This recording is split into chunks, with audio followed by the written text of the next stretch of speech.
반갑습니다. 6월 17일 목요일 새벽 말씀을 올리겠습니다.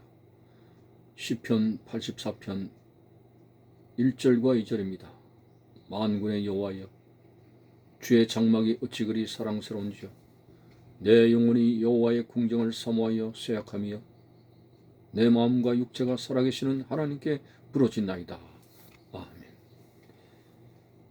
이 시편 기자는 아마도 어떤 연유에 쓴지 모르지만은 성전을 출입할 수 없는 그러한 도피 생활이나 타향살이에서 하나님의 성전을 매우 그리워하며 이전에 하나님 앞에 예배했던 나를 그리워하는 모습이 나옵니다. 만군의 여호와여, 주의 장막이 어찌 그리 사랑스러운지요. 내 영혼이 여호와의 궁정을 사모하여 쇠약하며 내 마음과 육체가 살아계신 하나님께 부르짖나이다.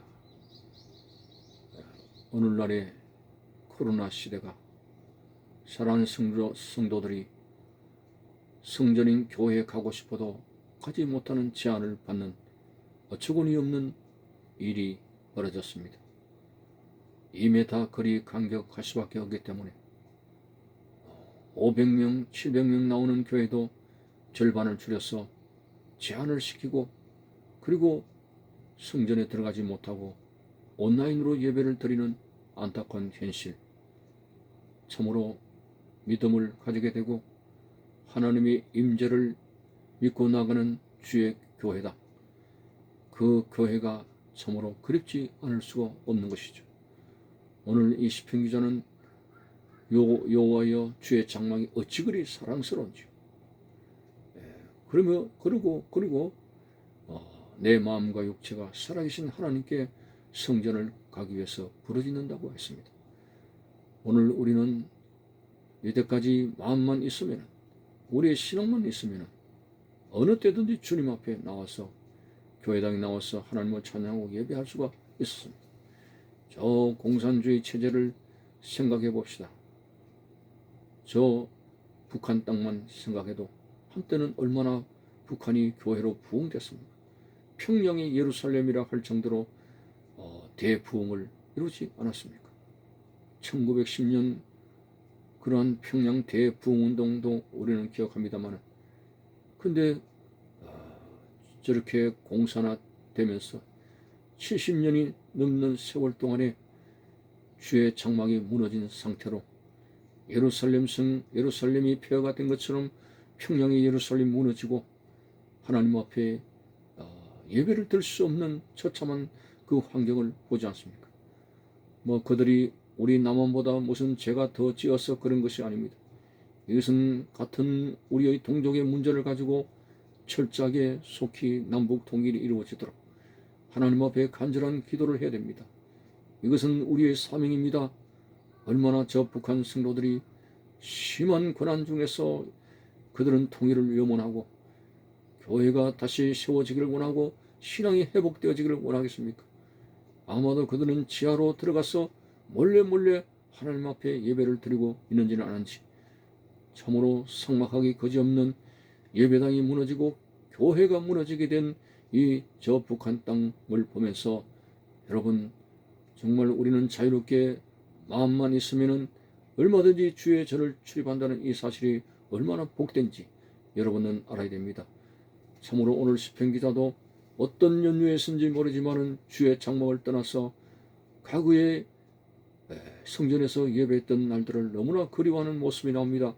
만군의 여호와여, 주의 장막이 어찌 그리 사랑스러운지요. 내 영혼이 여호와의 궁정을 사모하여 쇠약하며 내 마음과 육체가 살아계시는 하나님께 부르짖나이다. 물론 교회라고 하는 에클레시아의 교회 본질은 예수 그리스도를 구주로 고백하는 사람들의 모임입니다. 그러나 이 모임에는 반드시 공간적인 자리가 필요하고 이 공간적인 자리가 바로 예배당이 될 수가 있습니다. 예배당이 오늘 우리가 주님 몸된 교회라고 하는 우리 성도들의 거기서 모여서 찬양하고 예배하고 그리고 기도하고 서로 모여서 아름다운 교제를 나누는 이 예배당의 그 자리가 얼마나 소중한지 모릅니다. 참으로 오늘 우리는 이 예배당 주님 몸된 교회를 위해서 각별한 우리가 사명을 가지고 섬기고 기도하고 그리고 애를 쓰는 모습이 나와야 된다고 하는 것이죠. 참으로 우리의 생활 주변에 교회당이 있다고 하는 그 자체가 오늘 우리의 영적인 생활에 얼마나 큰 힘이 되겠습니까? 오늘 우리는 참으로 교회에 모이기를 힘써야 됩니다. 말세가 될수록 주님 몸된 교회에 모이기를 힘쓰라고 했습니다. 사람들은 점점 더 교회를 떠나가는 생활이 이제 되는지 모르겠습니다만은, 그러나 알곡은 더 안으로 죽정이는 밖으로 간다는 그러한 말처럼 우리가 이 마지막 때에 점점 더 모이기를 힘쓰고 주의 성전에 더 힘써 모여야 되는 그러한 영성의 열정, 열심이 우리의 삶에 필요한다고 하는 것이죠. 참으로 지혜로운 다섯 처녀같이 기름을 준비한다고 하는 것은 기름을 어디에서 준비합니까? 열심히 교회에 모여서 기도하고 성령의 기름을 준비하고 믿음의 기름을 준비하고 그렇게 모이기를 힘쓰는 생활 속에서 우리는 건장한 영적 실체를 유지할 수가 있게 되고 영성을 가지게 되면서 하나님 앞에 바른 믿음의 생활을 할 수 있다고 하는 것입니다. 시몬과 바누엘의 딸 안나도 초임 되신 예수님을 이제 기다리게 되는데, 그들은 성전에서 주야로 금식하면서 성전을 중심으로 생활했던 모습을 볼 수가 있습니다. 그렇습니다. 오늘 이 말세에는 교회를 중심으로 살아야 됩니다. 우리의 모든 힘이 되신 하나님의 임재를 우리가 누릴 수 있는 주님 몸된 교회, 누구든지 하나님께 나가는 자는 그가 계신 것을 믿으라고 했습니다. 우리가 성전에 사람을 만나기 위한 것이 우선적인 것이 아닙니다. 하나님을 예배하고 기도함으로 말미암아 하나님을 만나는 장소, 말씀으로 만나고 기도로 만나고 찬양을 통해서 만나고 총괄적으로 예배를 통해서 하나님을 만나는 바로 거룩한 장소가 주님 몸된 교회라고 하는 것이죠. 물론 우리가 어떤 교회당이라는 특별한 건물 외에 가정이나 두세 사람이 모인 그곳에도 주님이 함께 하시지만은, 그러나 숯불 덩어리로 예를 들면은 숯불 한 덩어리 덩어리를 이렇게 분리를 시켜 놓으면 이걸 그리던 불이 다 꺼져 버리고 마는 것처럼 그 숯불 덩어리가 모여 있을 때에 이렇게 모이게 됐을 때에 큰 화력을 가지게 되는 것처럼 우리 성도들이 뭐 꼭 교회당에 모이는 것만이 그것이 교회의 의미냐, 뭐 각 가정에서 뿔뿔이 흩어져서 예배를 드릴 수 있지 않겠느냐라고 하지만은, 우리의 신앙생활이 게을러지게 되고 그리고 영령이 떨어지게 되고 열정이 사라지게 됩니다. 숯불의 원리처럼 말이죠. 모일 때에 성령의 불이 뜨거운 화력을 가지게 되고 신앙을 유지할 수 있는 그런 원리가 있습니다.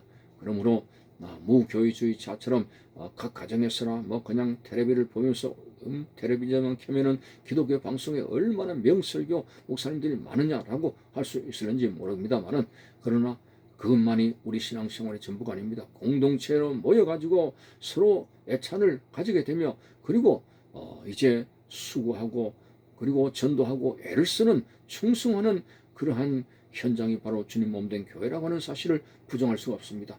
어쨌든 오늘 주의 장막 대단히 중요합니다. 주의 장막이 어찌 그리 사랑스러운지요. 주님 몸된 교회당을 사랑하고 섬기고 그리고 관리하는 모든 측면에 있어서나 주님 몸된 교회를 위해서 애를 쓸 수 있는 그런 모습이 되어져서 참 주님을 사랑하는 그런 신앙의 통로가 되어져야 된다고 하는 것입니다. 어떤 부흥 강사가 시골 교회를 가게 되는데 마룻바닥이 꺼져 있었습니다. 왜 강사가 오는데 이 마룻바닥에 수리를 안 했느냐라고 이제 담임 목사님에게 그런 질문을 하게 됐을 때, 강사 목사님 죄송합니다. 여기에는 사연이 있습니다. 얼마 전에 돌아가신 노 권사님 이 자리에서 불철주야 계속 기도하고 기도하며 교회를 지키고 그렇게 헌신하는 사람이 되었을 때 하나님의 부름을 받아 갔습니다. 그래서 우리는 이 자리를 정말 기념하고 그분의 기도하는 모습처럼 우리도 기도하는 삶을 살도록 하기 위해서 이 자리를 이렇게 유지해 두는 것입니다 라는 의미 있는 사연을 들었습니다.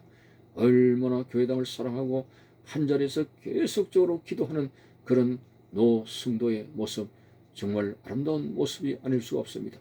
물론 우리는 어디서나 기도할 수가 있고 어디서나 수고를 할 수 있지만은 주님께서 피값으로 세워주신 주님 몸된 교회를 중심으로 우리가 수고하고 이제 한 교회 소속이 되었다는 것은 이제 그곳에서 이제 소속감을 가지고 정체성을 가지고 열심히 이제 우리의 모든 수고와 헌신을 할 수 있는 그런 공간적인 개념이 아니겠습니까?